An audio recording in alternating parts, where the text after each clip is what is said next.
آج جس موضوع پر گفتگو کرنی ہے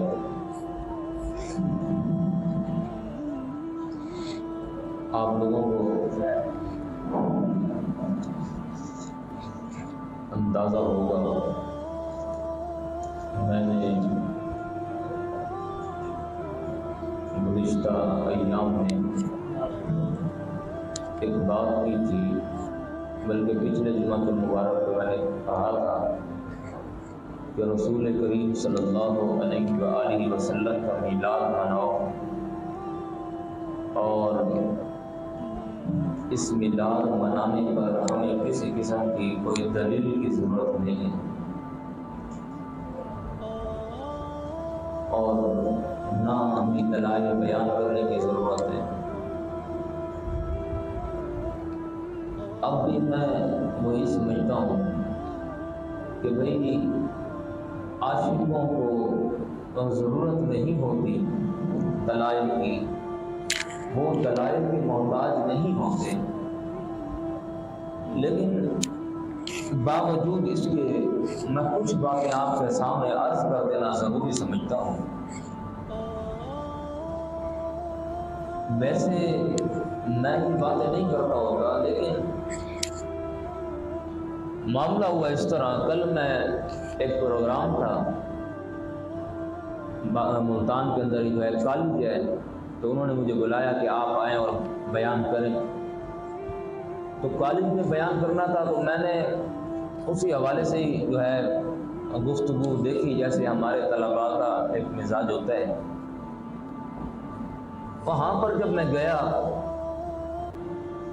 کالج اور یونیورسٹیز کا نظام ہے، ایک سسٹم ہے ان کا،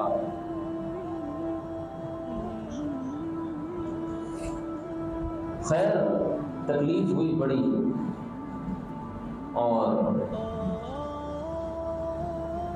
خطاب ہو گیا، بیان میں نے کر لیا۔ میرے بیان کرنے کے بعد ایک شخص تھا، وہ وہاں کو کوئی ٹیچر تھا، پتہ نہیں پرنسپل تھا، جو بھی تھا، پرنسپل تو خیر نہیں تھا، کوئی استاد تھا وہاں کا، وہ اہل حدیث تھا۔ اہل حدیث ان کو ہم نہیں کہتے، یہ غیر مقلدین ہیں۔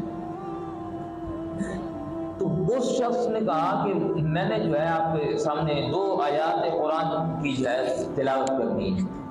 مان جو انہوں نے کہا چلے کر لیں آپ تلاوت۔ جب وہ بندہ اٹھا نا، تو اس نے تلاوت کے ساتھ ساتھ پھر جو ہے کچھ الفاظ بیان کیے۔ اس نے کہا کہ میں آپ کو میلاد کا مقصد بتاتا ہوں۔ جب اس نے میلاد کا مقصد بیان کیا نا، یقین کرو میرا دل اندر سے رو رہا تھا۔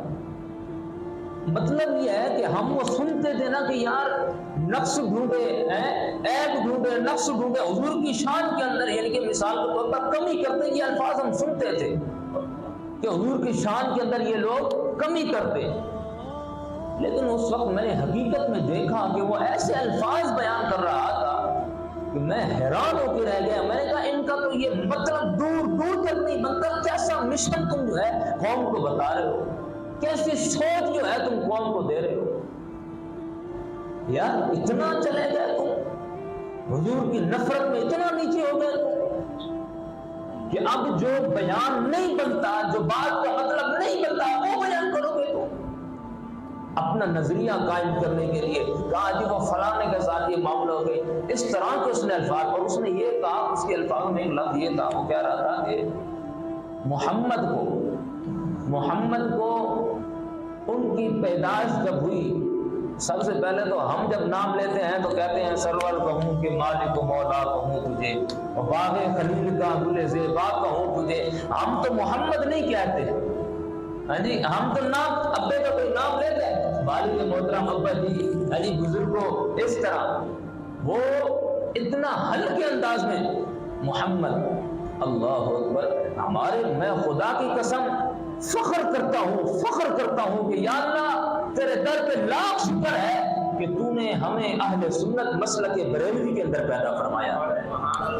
ہمارے تو بزرگ وہ ہیں جو کہتے ہیں کہ 1000 بار تو سویم تحل سے مشکو بلا حنوز نام تو گفتن کمال تیرے کا پیش۔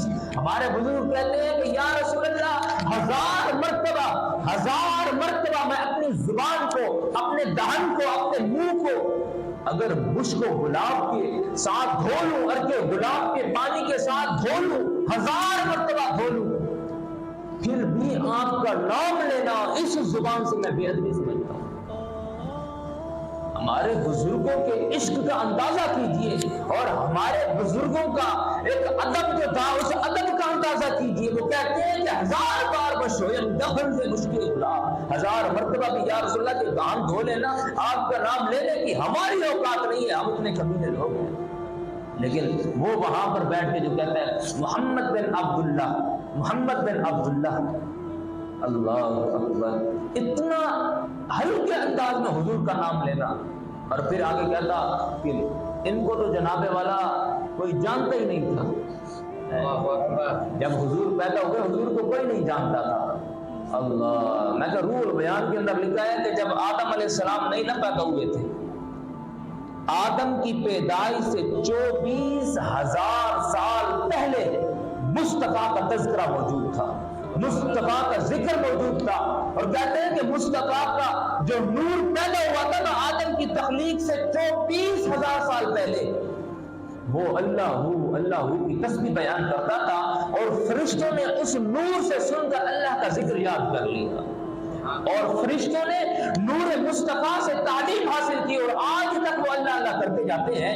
یہ تو نور مصطفیٰ کی برکات ہے، اور اس وقت تک آپ کا ذکر موجود تھا، اور قیامت کے بعد تک پہ آپ کا ذکر رہے گا۔ اس پر میں مزید آپ سے بات کر لیتا ہوں، لیکن بات یہ ہے کہ جب یہ حالت میں نے دیکھی نا، یہ میرے جو نوجوان ساتھی بیٹھے نا بڑی غور سے بیٹھا کریں، ہاں تم اس حیثیت سے نہ آیا کرو کہ جمعہ پڑھنے کے لیے آئے ہو، اس حیثیت سے آیا کرو کہ یہاں پر تم ایک درس سیکھنے کے لیے آئے ہو، ایک سبق سیکھنے کے لیے آئے ہو۔ جیسے تم اپنے اساتذہ کے پاس، یہی بات ہے کہ ہم تم سے ہزاروں نہیں لیتے، میں قرآن و حدیث کا نچوڑ تمہارے سامنے پیش کرتا ہوں، تفاسیر اٹھا کے ان سے باریک نقطے جو ہے نکال کے ان کو آسان کر کے تمہارے سامنے بیان کرتا ہوں۔ بات یہ ہے کہ ہم فری میں کرتے ہیں، بس فری میں تو ہم بھی نہیں کرتے، ہاں ہمیں رسول اللہ کی عنایت حاصل ہوتی ہے، ہمیں رسول اللہ کی مدد حاصل ہوتی ہے، اور ان کی جو ہے انوار و برکات وہ ہمیں پتہ ہے، لیکن یار تم سے تو کچھ نہیں نہ لیتے، تو غور کر کے سنا کرے باتوں کو اور یاد کر کے جایا کریں۔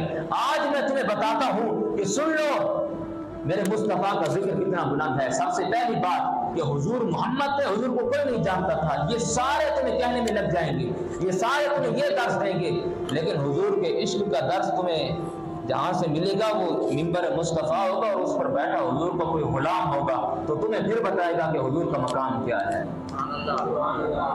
اب میں تمہارے سامنے ذرا قرآن بیان کرتا ہوں، یضل بہ کثیرا ویہدی بہ کثیرا، ہے تو قرآن ہی، اس سے کئی گمراہ ہو جاتے ہیں اور کئی جو ہے راہ پا جاتے ہیں، ہے تو قرآن ہی۔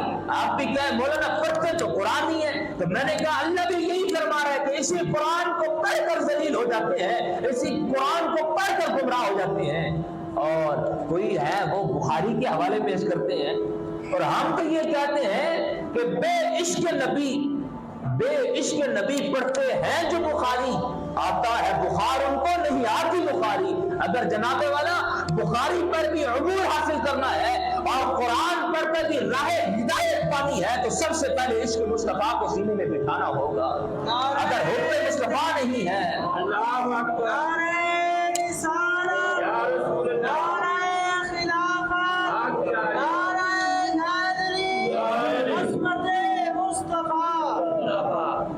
جب نعرہ تکبیر لگتا ہے نا، جو ہمارے بزرگ لوگ ہیں یہ تو بیچارے ہوتے ہیں بیمار، ان سے تو مجھے کوئی شکوہ نہیں ہے، تم کو بکری مخلوق ہو، تم سے ایک نعرہ نہیں لگ سکتا۔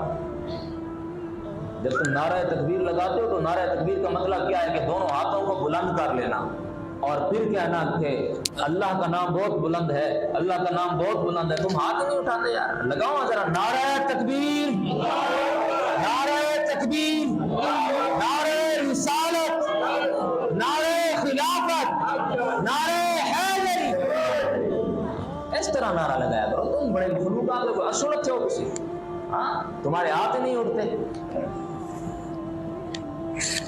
اب بات کریں حضور کے ذکر کی، سننے کے لیے تیار ہو تم لوگ؟ انشاءاللہ۔ اور جی حضور کو کوئی نہیں جانتا تھا، اب سنیں، تفسیر اٹھا لینا، صراط الجنان اٹھا لینا، دیگر تفاسیر اٹھا لینا، کسی عاشق کی تفسیر اٹھانا، سورہ کہف پڑھنا، اللہ نے فرمایا کہ حل اتا علی الانسان حین من الدہر لم یکن شیئا مذکورا، کل انسانیت پر ایک وقت ایسا آیا ہے کہ اس انسان کو کوئی نہیں جانتا تھا۔ جب ہم پیدا نہیں ہوئے تھے ہمیں کوئی جانتا تھا؟ یا جب میں یہاں نہیں آیا تھا آپ مجھے جانتے تھے؟ اچھا جی، ہر انسان پر ایک وقت ایسا گزر چکا ہے کہ اسے کوئی بھی نہیں جانتا تھا۔ اور پھر مثال اندازہ لگا لیں، جب ہم پیدا ہوتے ہیں یا ہمارے بچے پیدا ہوتے ہیں ہمیں پتہ ہے کل کو اس نے چودھری بننا ہے، جو ہے وزیر بننا ہے، مشیر بننا ہے، کیا بننا ہے، عہدے بعد میں مل جاتے ہیں، پھر ان عہدوں سے جو ہے ان کی پہچان ہوتی ہے۔ اچھا یہاں پر نا علی انسان مطلق ہے اور سب کو شامل ہے، جن سے انسان ہے، کہ ہر انسان پر ایک وقت ایسا آ چکا ہے کہ وہ قابل ذکر شے نہ تھا، اس کا کوئی تعارف نہ تھا، اسے کوئی جانتا نہ تھا، لیکن مفسرین کرام نے لکھا قربان ہے عظمت مصطفیٰ پر کہ حضور کی ذات ہے تو انسان، لیکن وہ انسان ایسے ہے کہ آپ کی ذات پر کوئی بھی وقت ایسا نہیں آیا کہ آپ کو جانتے نہ ہو۔ آپ نہ آئے تھے تب بھی آپ کا ذکر موجود تھا، اور آپ آ گئے تب بھی آپ کا ذکر موجود ہے، اور پھر جناب والا آپ ظاہری دنیا سے چلے گئے تب بھی آپ کا ذکر موجود ہے، اور جناب والا جب قیامت قائم ہو جائے گی اور کل من علیہا فان، ہر سے فنا ہو جائے گی، ہر سے فنا و ختم ہو جائے گی، اس وقت بھی محمد رسول اللہ کا ذکر باقی ہوگا۔ اب ہے یہ ہے بات محمد رسول اللہ کے ذکر کی، اس طرح نہیں ہوتی باتیں بیان کہ حضور کو کوئی جانتا، کیوں نہیں کوئی جانتا تھا؟ تمہیں جانتا تھا کوئی؟ تمہیں کوئی نہیں جانتا تھا، تم ہو ایک نطفے کی پیداوار، لیکن محمد الرسول اللہ ان کی شان، ان کا مقام کیا ہے؟ اپنے جیسا سمجھتے ہو حضور کو۔ حضور صلی اللہ علیہ وآلہ وسلم جب پیدا ہوئے نا تو اس وقت علماء نے احوال لکھے کہ حضور کی پیدائش کس طرح ہوئی، ہمیں ختنے کروانے کی ضرورت ہوتی ہے، یہ معاملات نہیں تھے۔ جب ہم پیدا ہوتے جسم پر گندگی ہوتی ہے، یہ معاملات نہیں تھے۔ کہتے ہیں کہ جب رسول اللہ پیدا ہوئے نا آپ صاف ستھرے بھی تھے اور حالت سجدہ میں پیدا ہوئے، حالت سجدہ میں حضور پیدا ہوئے۔ اور پھر بات یہ ہے کہ جی یہ پھر جو ہے میلاد، میں نے کہا میں اس پر دلائل نہیں پیش کرتا، لیکن اس بندے نے جو ہے بات کی نا میرا پھر دل کرتا ہے، میں کہتا ہوں یہ ہمارے نوجوان جو ہے نا تمہیں پتہ ہونا چاہیے کہ ہم میلاد مناتے تو کیوں مناتے؟ ہاں جی کہا جی یہ میلاد مناتے تو پھر کیوں؟ میں ویسے ان پر بات نہیں کرتا ہوتا، مجبور ہوں میں کیا کروں، تمہیں بتانا جو ہے، تمہیں یہ ذکر سنانا جو ہے، تمہیں بھی تو کوئی آپ تمہارے کانوں میں گھس جائے اور تم سے کہہ دے کہ بھائی یہ تو بڑی وقت کی بات ہے جی، یہ تو تم لوگوں نے شرک کر دیا، بدعت کر دی جی۔ میں ایک اصول تمہیں آج دینے لگا ہوں، ایک اصول یاد رکھ لو، زیادہ لمبا چوڑا سبق نہیں ہے، ایک اصول یاد رکھ لو صرف۔ شریعت کے اندر کسی کام کے جائز ہونے یا نہ ہونے کا معیار یہ نہیں ہے کہ وہ صحابی نے کیا یا نہیں کیا۔ شریعت کے اندر غور سے سننا، اگر یاد نہ ہو یہ سبق تو پھر مجھ سے پوچھ لینا، ٹھیک ہے نا، تقریر کے دوران ہی تمہیں سوال کی اجازت ہے۔ شریعت کے اندر کسی چیز کے جائز ہونے یا نہ ہونے کا معیار یہ نہیں ہے کہ وہ صحابی نے کیا یا نہیں کیا، بلکہ اس کو جانچو، اس کو دیکھو کہ وہ احکام شرعیہ کے تحت آتا ہے یا نہیں آتا۔ مثال کے طور پر اللہ کے نام پہ خیرات کرنا جائز ہے کہ نہیں ہے؟ جائز ہے نا، غریبوں کو مسکینوں کو بندہ لنگر بانٹتا ہے، یہ تو جائز ہے۔ اور نعت خوانی کرنا جائز ہے کہ نہیں ہے؟ جائز ہے۔ تقریر کرنا قرآن پاک جائز ہے کہ نہیں ہے؟ یہ سارے عمل جائز ہیں۔ اچھا اگر یہی عمل سارے اکٹھے کر کے ان کو ایک میلاد مصطفیٰ کا نام دے دیا جائے تو پھر یہ سارے ناجائز ہو جائیں گے، پھر یہ سارے گئے، ختم ہو گئی بات۔ مصطفیٰ صلی اللہ علیہ وآلہ وسلم کا میلاد جو ہم مناتے ہیں اس کے اندر ہم کو کوئی مجرے کرواتے ہیں ہم؟